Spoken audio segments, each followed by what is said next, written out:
Hello, welcome everybody. Right before getting into Lomachenko versus Lopez fight, let me just tell you quickly that I decided not to do the breakdown videos while using the fight footage anymore. Why?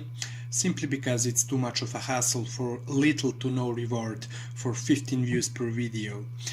I'm only going to do a couple of breakdowns on Roman Gonzalez maybe just to prove my point from one of my recent videos. So, anybody expecting that type of videos from me in the future can unsubscribe, no hard feelings. Now, back to Lomachenko versus Lopez breakdown. The first thing I'm going to talk about are Teofimo's movement and distance control and those of his opponents, and compare it to Loma's own movement and distance control. From what I've seen while analyzing his fights, he's definitely the type of fighter who needs to set his feet in order to punch, which is so unlike Campbell, so unlike Pedraza, and certainly so unlike Lomachenko. It was especially visible in his fight against Magdaleno, but also against Nakatani. Whenever Nakatani chose to step out of range, when Teofimo was stepping in with his jab or stepping in with a jab feint to throw the overhand right off of it, that's when Magdaleno and Nakatani would step out of range, and he would chase them unsuccessfully. Speaking of Teofimo stepping in with his punches, despite him being very explosive and quick, he tends to telegraph his punches when stepping in, and so while he's stepping in, his opponents are stepping out of range and he's overshooting his punches, getting out of balance, and is exposed to the eventual counters that haven't come from his previous opponents.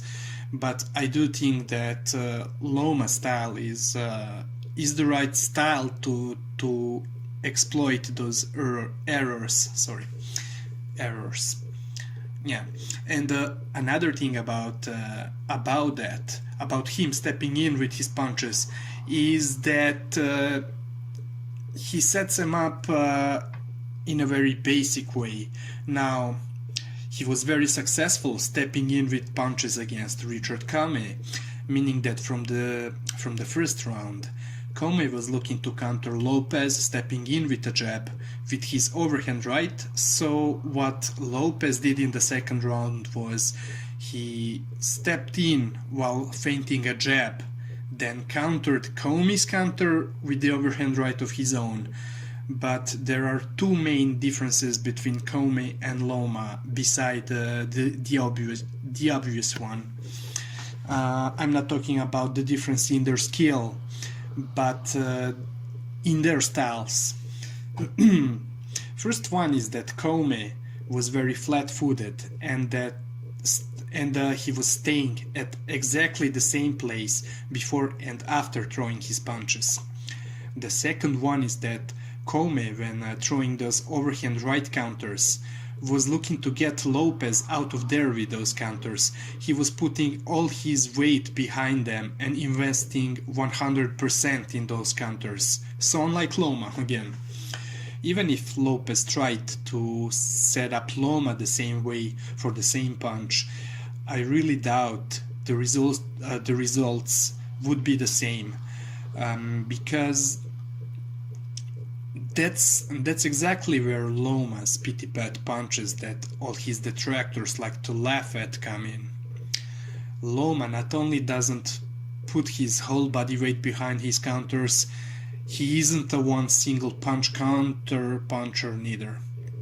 And another thing about him is that after every single punch that he throws, that Loma throws, he changes his position, so he's never in the same place, unlike Kome.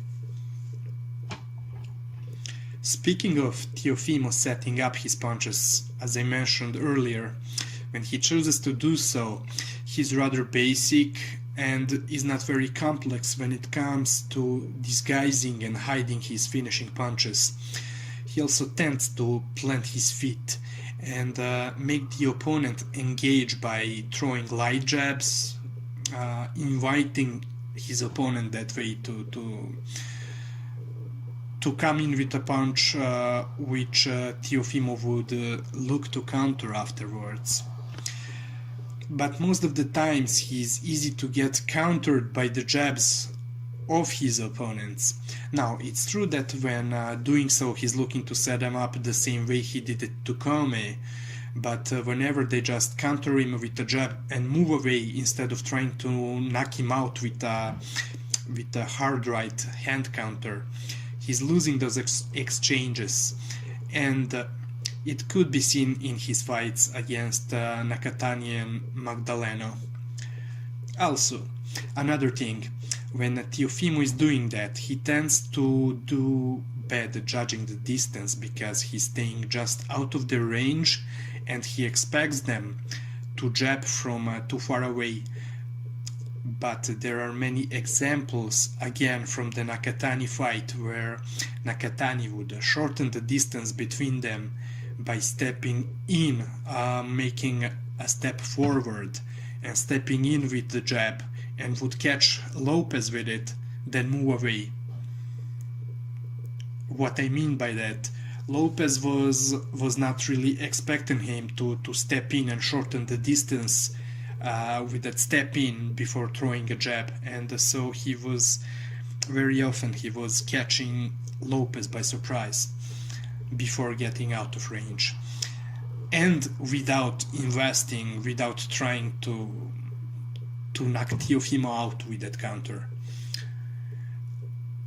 Hold on. Sorry for that. A part of the reason for him not being able to find the right range is because from the beginning of his fights he doesn't try to measure his opponents, to take his time and try to figure them out, to use his jab and footwork more, play with distance. Instead he's starting the fights stationary and in the shoulder roll since the first round, and already from that starting round he's looking to counter them from that stance from the very beginning. When it comes to Teofimo's shoulder roll stance, it may be smarter for him to fight behind a high guard, especially against Lomachenko, because the shoulder roll sideways stance would make it easier for Loma to create the angles. Lopez isn't very good at cutting off the ring neither. There were moments against Magdaleno where he would try to step in at the blind angle behind the jab, but Magdaleno would move away in order to use the angles against a moving opponent such as Magdaleno. You should cut off the ring first and trap him on the ropes from where he has no room to pull back, but instead of trying to cut off the ring he was lunging in with punches and getting out of balance. Lomachenko, he's fighting at a very high pace, is always active, feints more than any other active fighter today. He moves all the time and has a very high punch output. Meanwhile, Lopez is fighting at his own pace, which is a much lower pace and slower pace than Lomachenko's, and that is going to be a stylistic problem for him, because out of all the Lomachenko's opponents, those who had the most success against him offensively were the ones who were either attacking or countering him in combos, mixing up the punches downstairs and upstairs. And Teofimo is very economic in his approach. He's rather looking for that one big punch counter, which would give Loma more space to probe him with punches and movement more freely. Out of all the Loma's previous opponents, Teofimo is the most reminiscent of Guillermo Rigondeaux and to some extent to Nicholas Walters. Now I'm going to a very important part of this breakdown, the angles. Magdaleno, the southpaw, was giving Lopez some trouble with the angles when he was throwing the left hand while stepping to the blind angle with the right foot. But to be honest, if you paid a close attention to that fight, you would see that Lopez rather succeeded in adapting to this move. He started timing and catching Magdaleno on his way in a couple of ways. He surprised me by how he was able to time Magdaleno with the right hand and predict him stepping laterally to the blind angle by throwing that right hand at aiming it at a blind angle where Magdaleno was about to step before Magdaleno stepping in there, thus meeting him there with the right hand. And it kind of reminds me, it's a very similar to what Bradley did against Pacquiao in their rematch, I think, if I'm not wrong, because Bradley, he knew that Pacquiao's game plan is, as always, is based on him getting to blind angle. And so while Pacquiao was moving from standing in front of Bradley to the blind angle, one time Bradley did a great job catching him, throwing that right hand, but instead of aiming at Pacquiao, who was moving, he was aiming the place where Pacquiao would step to, so that's how he caught him there. But enough about Pacquiao and Bradley. But there's two more ways he was able to neutralize Magdaleno's angles. He did, first of all, he did very well pivoting with Magdaleno and stepping out of range, just defensively, you know. He was pivoting with him while Magdaleno was stepping to the blind angle. Teofimo was pivoting with him and then pulling back, stepping out of range without using any offensive move, any counter. From the defensive standpoint, he was doing well by doing that. He did it a couple of times. But also, Teofimo was countering him with the hooks, with the left hook and the left uppercut. He did well there, and I think that that punch would be very useful. Those two punches, the left hook and the left uppercut, would be very useful to him against Loma in the pocket. But how does Lopez neutralizing Magdaleno's angles compare to Loma's angles? To me, there is a big difference. As I said, Magdaleno was using the angles by simply stepping to the blind angle with the right foot and immediately throwing a hard left hand from there, unlike Lomachenko, because Loma would also throw either a left hand or a jab while stepping to the right. But the difference is the next one. But he would either throw a light throwaway left hand or a light jab, or just feint it while stepping to the right, just like Magdaleno was doing. But then the difference is that then he would move to the right once more by jumping and pivoting in the air. You know, his usual move, same that Tyson loved to use on the inside when creating angles, to hop sideways, and then from there finally throw the real punches once the balls of his feet touch the ground. Hold on a second.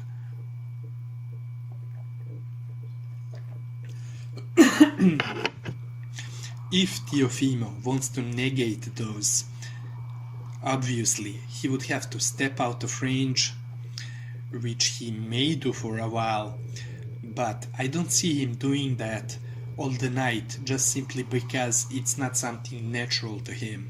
So I would expect him instead to revert back to what he's used to do in that type of situation, and that is to stay there and counter, at least from some point on. if he wants to catch him there, while Loma is trying to get to the blind angle, Teofimo would have to be conscious of how Loma is creating the angles, just the way I described it seconds earlier. And so it means that Teofimo should not lead with a big right hand counter the moment Loma jumps in the pocket, because of that extra step Loma is taking when going to the blind angle, that side step, that pivot in the air.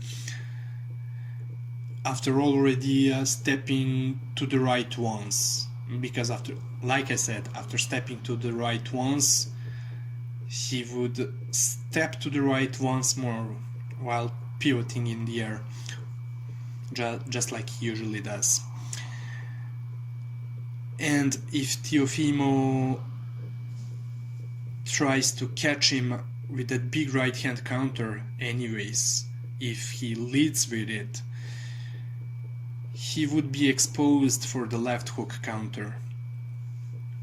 But if Teofimo is able to stay disciplined and pivot with Lomachenko and either throw that right hand where Lomachenko is about to step to, he can definitely catch him and hurt him. Or, as I said, probably an even better weapon for him in those moments would probably be the left uppercut or the left hook to the body, or even the right uppercut when Loma is stepping in, just similar to how Luke Campbell was doing it. And it's easier to catch him to the body than upstairs, so he should definitely concentrate on catching Loma to the body. Now, Lopez is definitely a huge puncher, and I don't see Loma as an iron chin fighter. Plus, he's too tiny for his weight class, and Lopez is very talented. He's really talented enough that I can definitely see him hurting Loma, and I'm even not leaving out the possibility of Teofimo stopping him. Trust me, I would not be surprised. But from what I've seen from both of them to this point, I have to favor Lomachenko, who I think, despite the physical disadvantages, is still a tough fight for him stylistically. So I'm picking Loma by unanimous decision. But on the other hand, I would not be surprised if Loma stops him or no masses him, neither. This stylistic matchup does Lopez no justice in my opinion, because imagine if Lomachenko beats him convincingly. People are going to start saying that Teofimo was overrated and overhyped anyways, which is completely false. Instead, it would rather be the case of Lomachenko, beside being the most skilled active fighter today, also being a bad stylistic matchup for Lopez, against whom it would be very difficult to shine. If you enjoyed the video, please consider subscribing and hitting the like button. Thank you, peace.